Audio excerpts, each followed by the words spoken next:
Recibimos esta mañana a José Valerio, que es justamente juez de la Suprema Corte de Justicia. ¿Cómo le va, doctor? Bienvenido. ¿Qué tal? ¿Qué tal, Gracias Victoria? por estar con nosotros. Es un gusto poder estar nuevamente en esta emisora y estar con vos, que nos conocemos ya hace algún muchos tiempo. años, ¿no? Sí. Muchos años. No vamos a decir la cantidad. No, eso nunca. De ninguna manera.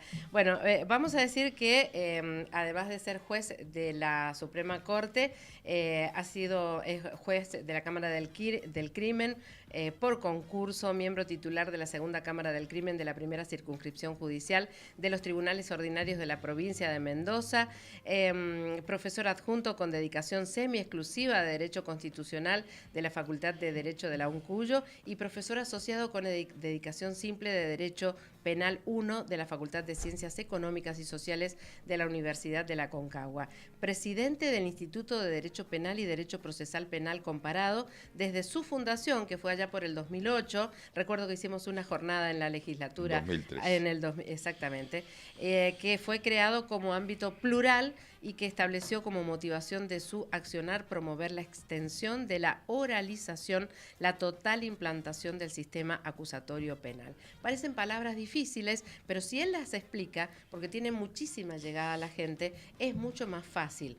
La importancia justamente de la oralidad. Creo que ese fue el tema que tuvimos justamente en esa exposición y me pareció interesantísimo. Bueno, por ejemplo, cuéntenos qué es la oralidad. Bueno, ya por la época de la independencia se trató de cambiar el modelo inquisitivo que era escrito. Modelo inquisitivo de justicia donde, por supuesto, los derechos no existían. Y precisamente se planteaba el juicio por jurado porque era el sistema oral y adversarial.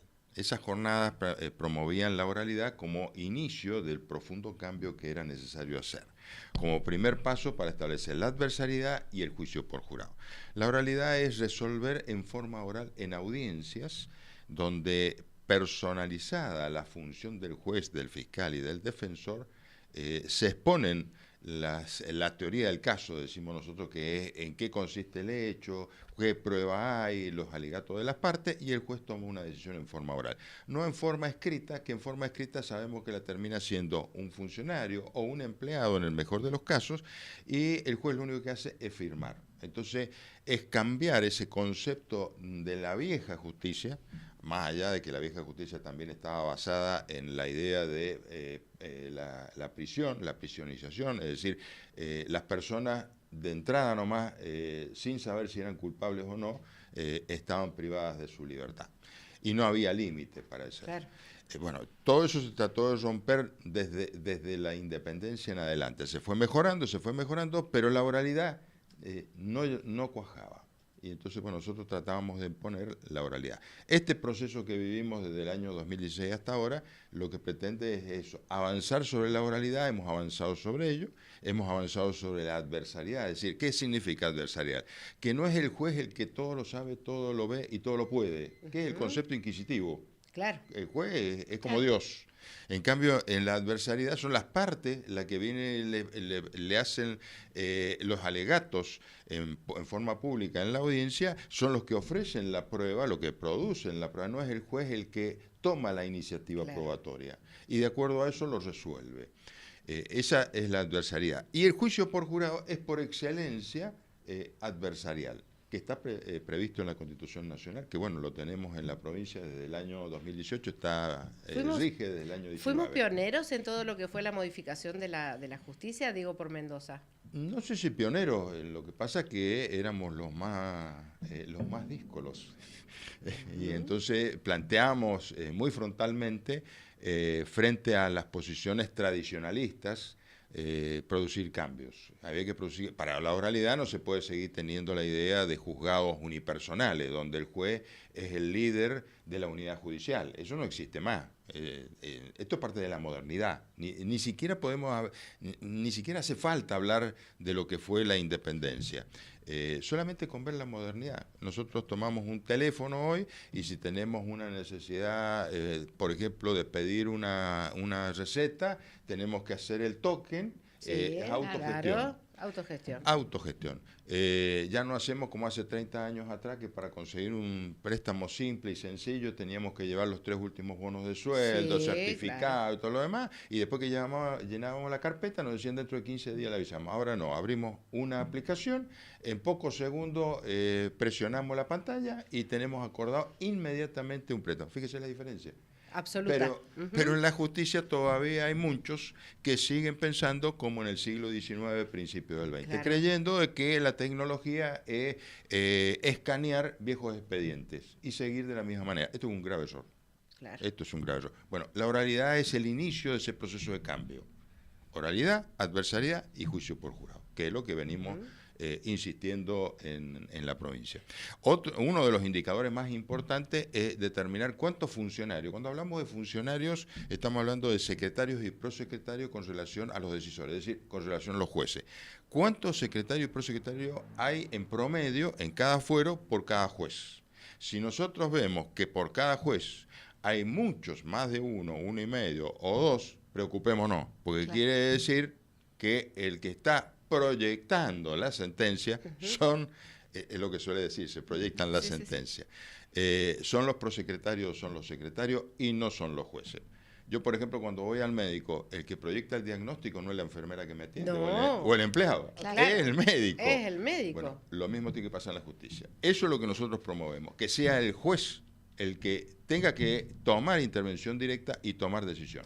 Eso evita la burocracia, la delegación, el traslado de responsabilidad, que es lo que en definitiva hace a la burocracia, la demora, y hay que aprender a tomar decisiones. ¿Cómo se toma en salud? Es decir, yo siempre comparo con salud porque es lo más fácil que hay. Uno va a una guardia de un hospital y en una guardia de un hospital cada persona que llega no la internan. No, por supuesto. El médico ve a ver qué es lo que tiene, Claro. le hace la entrevista clínica y de acuerdo a eso hace un diagnóstico. De acuerdo al diagnóstico o le da una receta o le dice qué tiene que hacer. Si viene con dolor de pecho y puede ser un infarto, inmediatamente lo interna, le hace los estudios pertinentes, pero no los interna todo en terapia intensiva cuando viene con un dolor de garganta. No, por supuesto. Bueno, lo mismo tiene que hacerse en la justicia. Hay que aprender a gestionar distinto.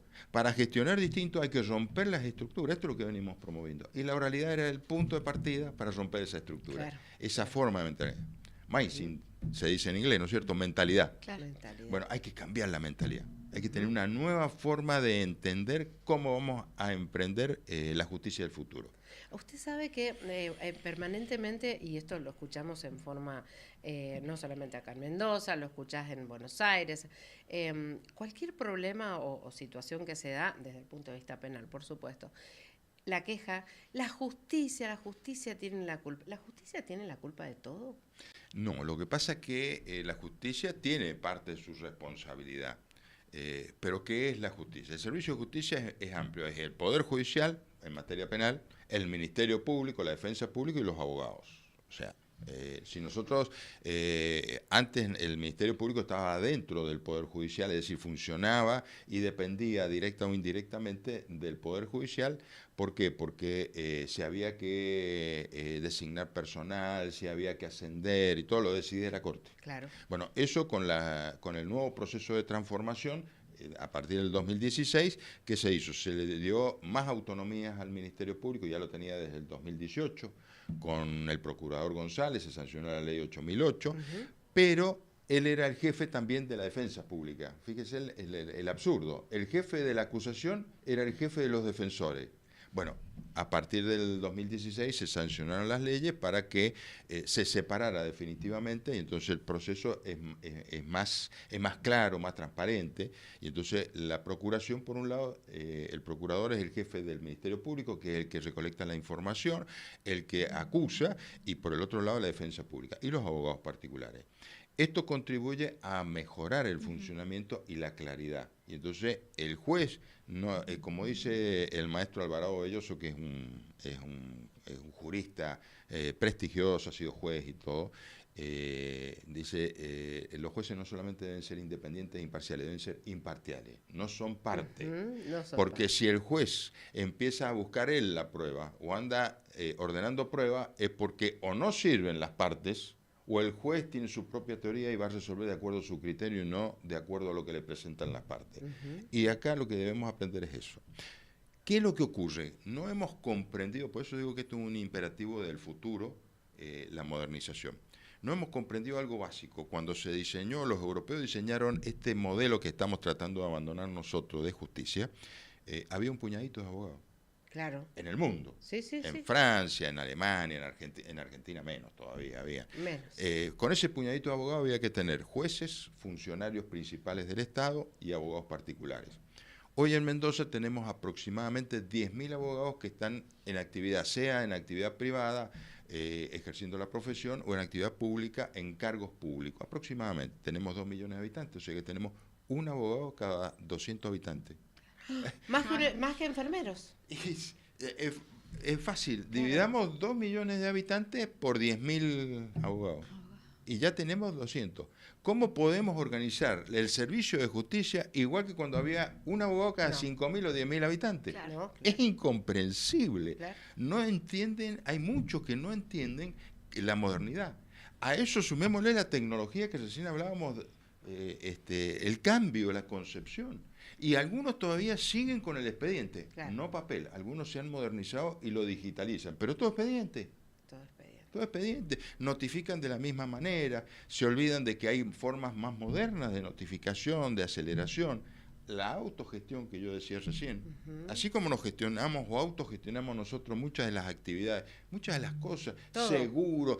Absolutamente todo ahora. Claro. Sí, sí. ¿Por qué? Porque la tecnología y la cultura. Sí. A fines del siglo XIX, principio del XX, la mayoría de la población no sabía las operaciones básicas. Claro. Por eso la ley 1420 en nuestro país, tratando de que la población tuviera las herramientas básicas, elementales, para poder defenderse. Bueno, hoy eso está superado.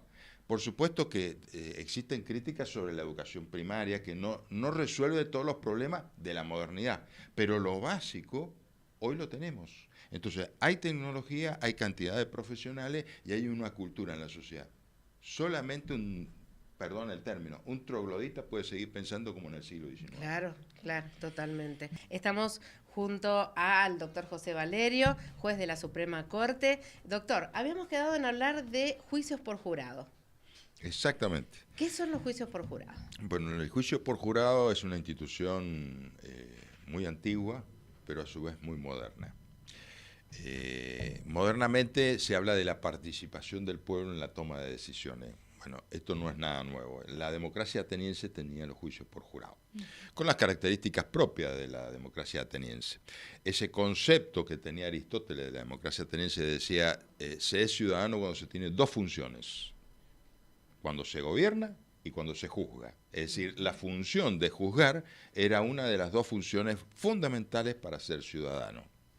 Bueno, eso es lo que en definitiva fue evolucionando en el transcurso del tiempo. A partir de, no me voy a extender mucho, voy a picotear un poquito. Está bien, porque está bueno porque contextualiza todo eso y nos lleva. Cuando cae el Imperio Romano y los normandos toman posesión de los distintos lugares, evoluciona de dos maneras distintas en Inglaterra a lo que evoluciona en Europa continental.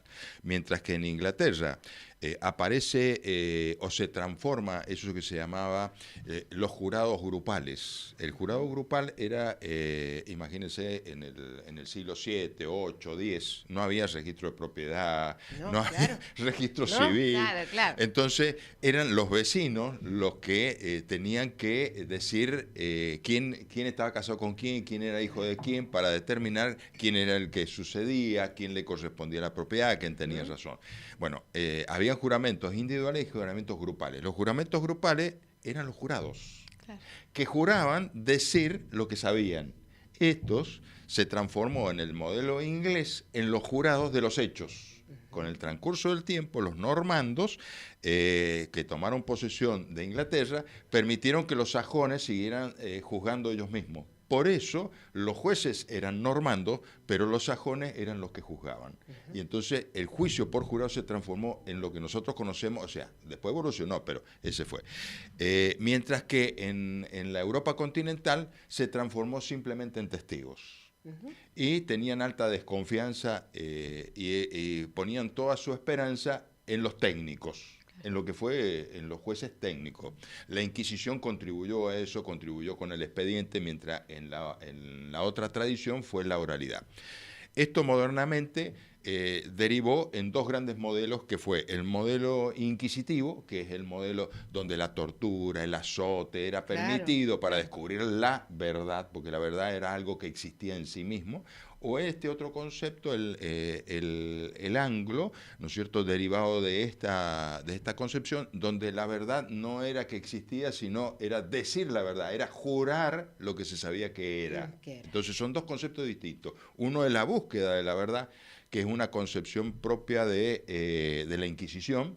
Por eso era azotar para que dijera la verdad, tenía que decir la verdad. El castigo. El castigo. El castigo. Bueno, cuando se instala en este país para ese modelo que decía yo de transformación, el jurado estaba previsto, el juicio por jurados, como dice la Constitución en 3 oportunidades, es que el que toma la decisión es el pueblo. Hay una reserva de soberanía en la Constitución. Es decir, el pueblo es que ejerce y tiene no solamente el derecho, tiene la legitimidad originaria para tomar la decisión. Juicio por jurado, que no es lo mismo que juicio con jurados. El juicio con jurado es el modelo cordobés, es el mixto, donde los jueces técnicos juntos con el pueblo toman la decisión. Es el modelo europeo de jurado. ¿Cuál es la diferencia? Que cuando se sientan a deliberar, en nuestro modelo, que nosotros seguimos el modelo americano, solamente los jurados toman la decisión. El juez imparte las instrucciones con la litigación previa de las partes, o sea, las partes saben de qué se trata. En una audiencia pública se le dice qué tienen que resolver y cómo son la técnica para resolverlo, y deliberan solo y toman la decisión solo. Es decir, dictan el veredicto. Mientras que en el juicio escabinado, que es el modelo cordobés, es el juez junto con los jurados lo que toman la decisión. Claro. Imagínese una persona un empleado común que está con el juez y el juez le dice, no, mire, a mí me parece que esto hay que resolver de esta manera.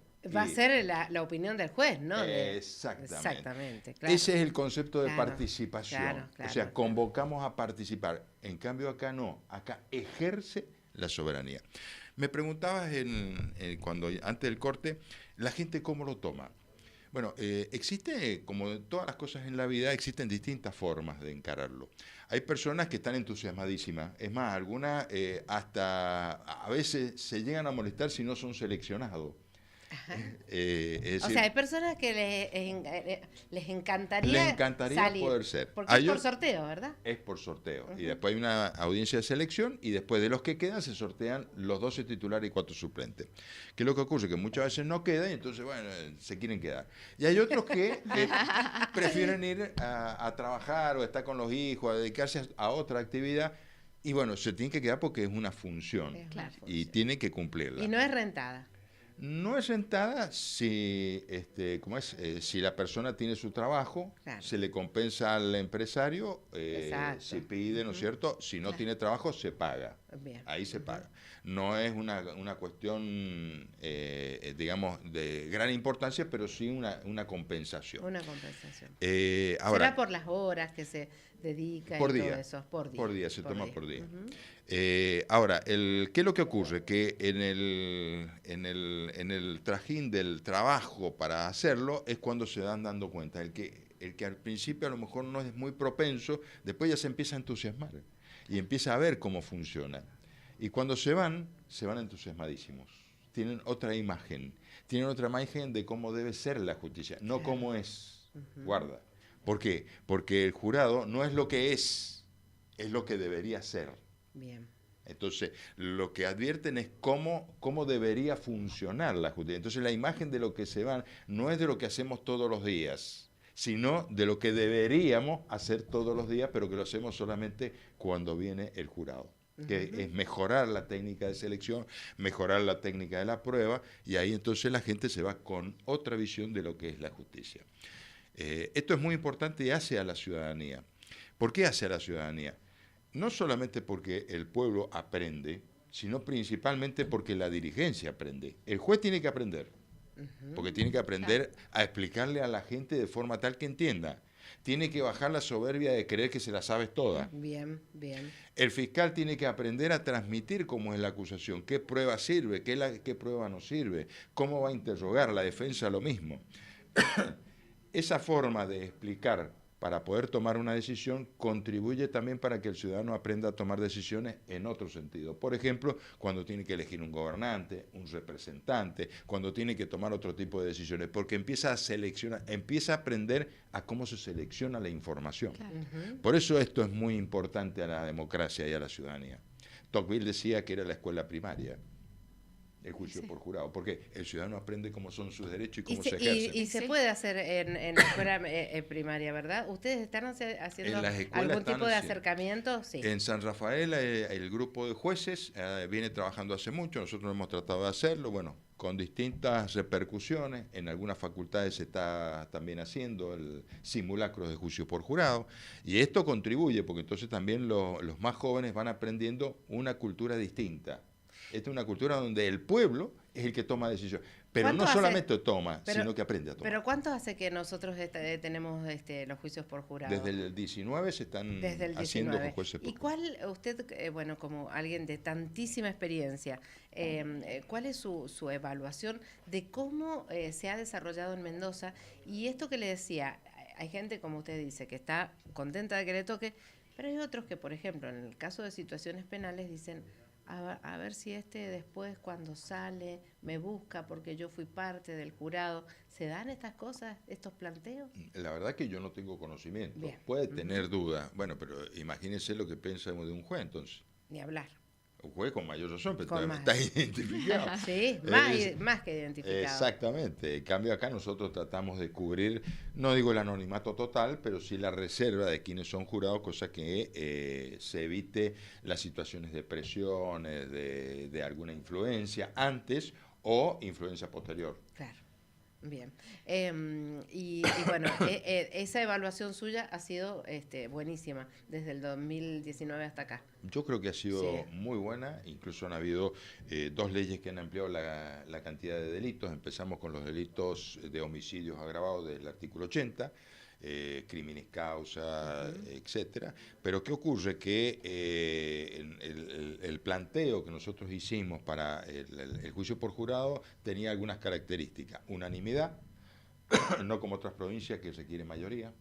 Hay provincias donde para poder condenar no hace falta la unanimidad de los 12, sino con mayoría de 10 o de 8, depende para el tipo de delito.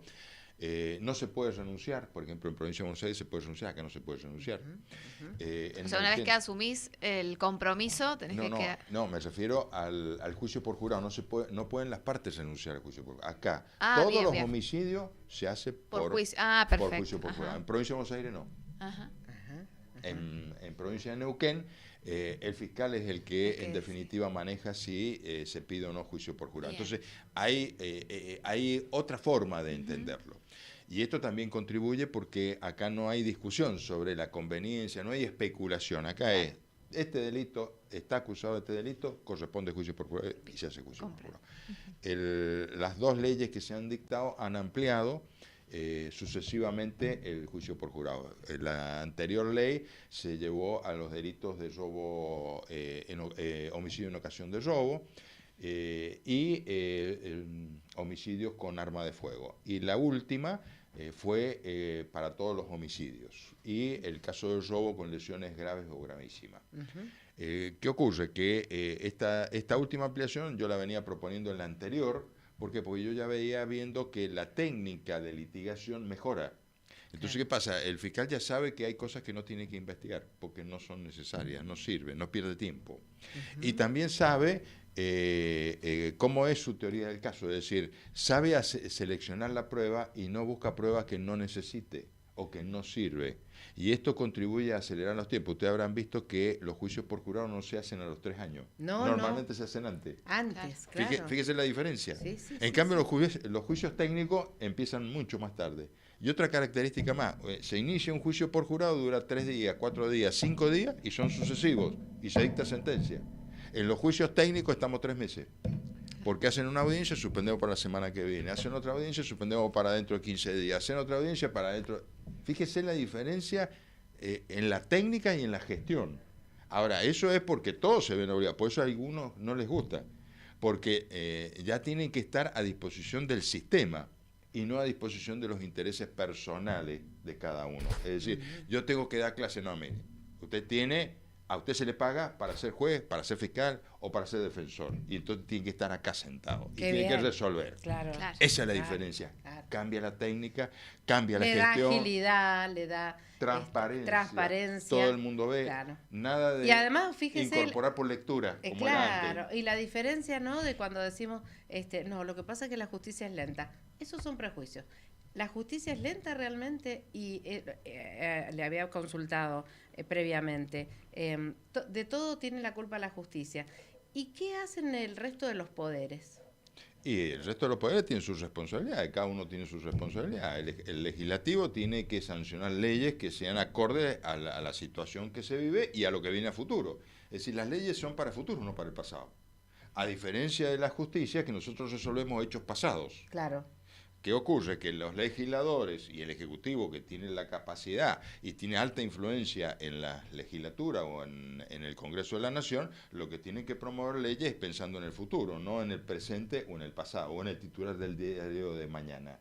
O sea, lo que hay que aprender es a legislar en función de futuro, con seriedad, con responsabilidad, sabiendo que a veces hay situaciones que no son cómodas, no generan... No son simpáticas, no generan votos. No generan votos, pero que en definitiva hay que tomar decisiones y hay que hacerlas con responsabilidad. Entonces, explicarle a la población. La población, a diferencia de muchos, especialmente los que se oponen al juicio por jurado, que subestiman a la población entiende perfectamente, pero hay que explicarle. Claro. A ver, cuando nosotros, para entender este concepto, que es un ejemplo que he dado muchas veces, cuando yo tengo que someterme a una operación por una enfermedad grave, el médico me explica qué enfermedad tengo, qué consecuencias, qué posibilidades tengo si me opera o no me opera, las posibilidades de sobrevivencia, todo me explica, pero el que toma la decisión soy yo.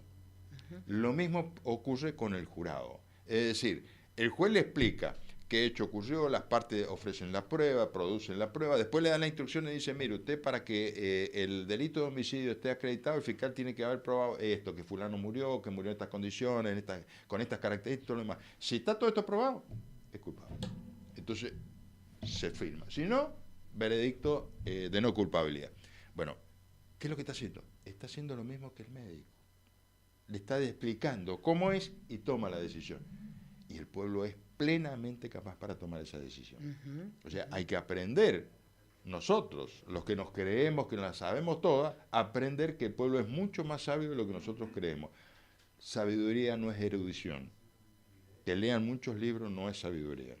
Y a veces hay sabiduría, esa sabiduría popular, como solía decirse, hasta un analfabeto. La empírica. Exactamente. Hasta un analfabeto puede tener sabiduría popular. Y un erudito puede ser un ignorante absoluto de lo que es la vida.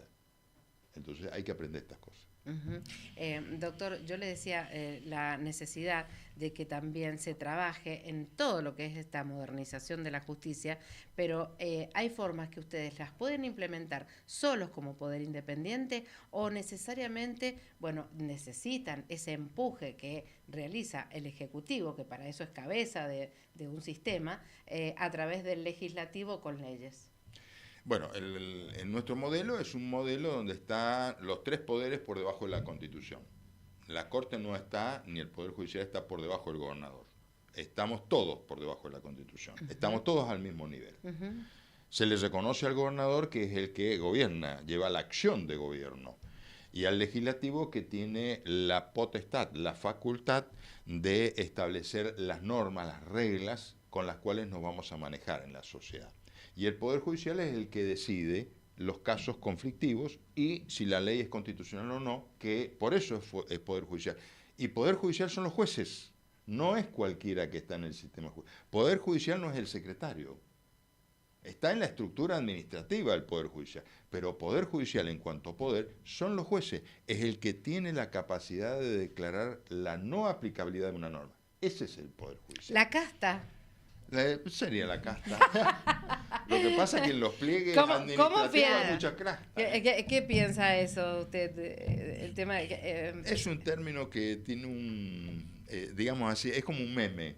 Pega y es fácilmente comprensible. Pero no solamente están jueces, no todos, ni mucho menos, hay jueces muy responsables, como hay legisladores responsables, como hay personas que están en el Ejecutivo responsables. También una serie de funcionarios. El Ejecutivo es unipersonal, pero también tiene ministros, subsecretarios, directores y funcionarios que cumplen funciones. Cualquiera de ellos puede ser casta o no. Totalmente. Los legisladores también. Pero y los funcionarios de la legislatura también. Sí. Y en el Poder Judicial los jueces pueden serlo los fiscales, los defensores oficiales, los asesores. Me parece más un eslogan. Puede ser. Un cartelito. A propósito, ¿usted cree que hay mucho todavía por hacer para justamente que sea más precisa la justicia? No digo precisa, sino quiero decir la palabra más eficiente. Mucho más se puede modificar. Por ejemplo, en nuestra provincia, bueno, seguramente usted ha estado en Buenos Aires, que si quiere me habla muy cortito de lo que hizo en Buenos Aires, porque lo vi que estaba exponiendo allí. Sí, bueno, nosotros recién hemos empezado los cambios. Es decir, la justicia necesita profundos cambios. Yo siempre tomo como indicador del proceso de reforma la relación entre decisor, funcionarios y empleados. Es decir, en los fueros, por ejemplo, de la provincia, en el fuero penal tenemos por cada decisor, es decir, por cada juez, tenemos 1,5, 1,6 funcionarios, es decir, secretarios o prosecretarios. Hay otros fueros que tienen casi 4. Nosotros tenemos 5, no llegamos a 6 personas por cada juez de promedio general en toda la provincia, en otros fueros tienen 15. Entonces imagínese un juez que lea lo que hacen 15 personas. Claro. ¿Cuándo las lee? ¿En qué momento? Eso que decía yo recién, proyectar sentencia. Por ejemplo, los jueces penales de los tribunales, que son las ex cámaras de crimen, hay 0,89 funcionarios por cada juez. Es decir, hay menos de un secretario o prosecretario por cada juez. ¿Quién hace la sentencia? El juez. No hay quien se las haga. Claro. Ahora, cuando tenemos casi 4 funcionarios por cada juez, ¿quién hace la sentencia? Los funcionarios. No hace falta que lo digamos. Entonces, el indicador de la tasa de resolución es falso. Porque el problema está pegando en el micrófono y Perdón. Se siente. Es que yo no tengo los... No tienen los auriculares. Entonces, esa tasa de resolución hay que tener mucho cuidado. Claro. Porque la tasa de resolución es lo que están esa proyección de sentencias que hacen los funcionarios. En los pliegues de delegar el trabajo de hacer la sentencia, yo insisto, lo que siempre conozco, además lo conozco porque estoy en la Corte, es la delegación de funciones. Porque, ¿qué pasa? Yo no conozco efectivamente lo que dice el expediente. Entonces, no es que me proyecte la sentencia, yo no tengo tiempo de leer un caso. Imagínense, el año pasado a nosotros nos ha ingresado de promedio por juez de la Corte 255 causas. Intervenimos de a 3, es decir, cada uno de los jueces de la Corte tiene 750 y tantas, 760 causas. Algunas son chiquitas, otras son grandes. ¿Cuándo las vamos a leer? No tenemos Hay que ser realista. Hay que ser realista, hay que poner el problema arriba de la mesa, no esconderlo más. Claro. Ahora, mientras tenemos esto, por ejemplo, los jueces de los tribunales penales han ingresado 150, 153 causas por juez. Es decir, fíjese la diferencia. Tremendo. Bueno, no podemos lograr hasta ahora que se sancione una ley para que les dé la responsabilidad del doble conforme, es decir, la revisión de la sentencia antes de llegar a la Corte, o que parte de esos jueces pasen a ser una cámara de casación. Entonces, con eso descomprimimos también la Corte y la Corte pasa a cumplir las funciones, porque es de una sola instancia la justicia penal, al igual que la laboral. Bueno, esto yo lo dije cuando fue la discusión de la ley de la Corte, de reglamentación de la Corte. Lo traté de explicar de la mejor manera y bueno, estamos esperando que en algún momento se decidan con estos números que yo brindo para comprender que todavía no hemos llegado a puerto. Solamente estamos mirando dónde está el puerto. Claro, pero hay que mirar para adelante. Para adelante. Siempre hay que ver la justicia del futuro. en manera retrospectiva. Muy chiquito, cuénteme qué hizo en Buenos Aires. Y en Buenos Aires he estado hace 15 días en el Ministerio de Justicia de la Nación, estuve exponiendo el proceso de reforma en Mendoza, como lo veía. Bueno, parte de esto que estoy diciendo de la transformación que es necesario fijar y establecer, y cómo estamos, lo he planteado en ese curso de capacitación que han hecho para todo el país. Y esta semana estuve en una organización que había en la UBA, organizado por la Mesa Federal de Juicio por Jurado, es decir, de las oficinas de las distintas provincias que tienen juicio por jurado, que son 12, 11 por el modelo que tenemos nosotros y una Córdoba, que es el modelo escabinado. La mitad de los distritos tienen juicio por jurado. Y ahí estuve exponiendo el tema del juicio por jurado, cómo tenemos que avanzar hacia adelante, que es imprescindible ir hacia los otros fueros, porque si nosotros solamente modernizamos el fuero penal y no modernizamos los otros fueros, tenemos un serio problema. Lo he dicho muchas veces. Por ejemplo, el año pasado, en materia laboral, los audienciistas pasaron de categoría 13, que es la categoría inicial en el Poder Judicial, a categoría 5, que es es secretario de primera instancia, mientras que en materia penal siguen siendo categoría 13. Los mismos empleados dicen no tenemos futuro acá. Claro. Es decir, no solamente tienen más empleados en los otros fueros, sino que encima los ascienden. Y entonces tenemos un serio problema. Entonces hay que avanzar con la reforma en los otros fueros, no hay que quedarse con la justicia de fines del siglo XIX, principios del XX, y seguir multiplicando secretarios, prosecretarios, empleados, y después nos quejamos de que tenemos todo un aparato que no sabemos qué hacer. Entonces lo que hay que hacer es reingeniería, dejar de inventar cargos. ¿Y usted cree que hay ánimos de modificar esto? No estaría acá si no fuera... Yo por lo menos tengo todo el ánimo. No, sí, pero digo, no es fácil. En general, no es fácil. No es fácil. El status quo. El status quo, el pensamiento tradicional, la comodidad. Hay dos formas de entender el poder. El poder se puede entender como facultad, potencia, capacidad de hacer, o el poder como dominio, que requiere la sumisión. Son dos eso decía Erich Fromm, y es lo más claro que hay. Nuestro modelo constitucional es el de la facultad. Claro. Es decir, la capacidad, por eso está por la capacidad. ¿Qué puede hacer el legislativo? Sancionar normas. ¿Qué puede hacer el ejecutivo? Ejecutarlas. ¿Qué puede hacer el judicial? Declararlas que no se apliquen. Fíjese que es facultad. Ahora, cuando nosotros hablamos de dominio, lo que se pretende es la sumisión de los otros a las personas. Uno es el gobierno de la ley y el otro es el gobierno de los hombres. Son dos cosas distintas. Y cambia profundamente. Y las consecuencias son... No me preguntes la casta ahora, vamos. La casta es la que piensa que el poder es dominio. Claro. No es la facultad. Todo el que piensa que el poder es dominio es casta, en definitiva. Porque lo que está pensando es cómo dominar las estructuras del Estado, no cómo mejorar.